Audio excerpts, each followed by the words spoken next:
একটা সেট দেওয়া আছে জি, যেখানে বলা আছে এক্স ধনাত্মক পূর্ণ সংখ্যা এবং এক্স স্কোয়ার 17 থেকে ছোট।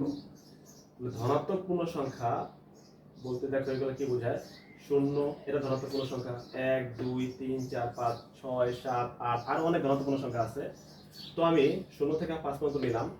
এখন বলা আছে যে যে ধনাত্মক পূর্ণ সংখ্যা নিবা তার স্কোয়ার করতে হবে এবং সেটা অবশ্যই 17 থেকে ছোট হতে হবে।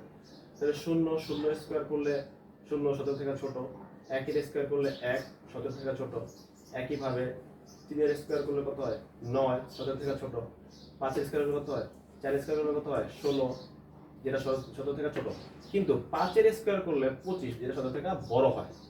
তো তাহলে আমাদের এই 5 নেওয়া যাবে না, কারণ এটা স্কোয়ার করলে 17 থেকে বড় হয়ে যায়। তো কোনটা কোনটা আমরা পাইছি, 0 1 2 3 4। পারফেক্ট।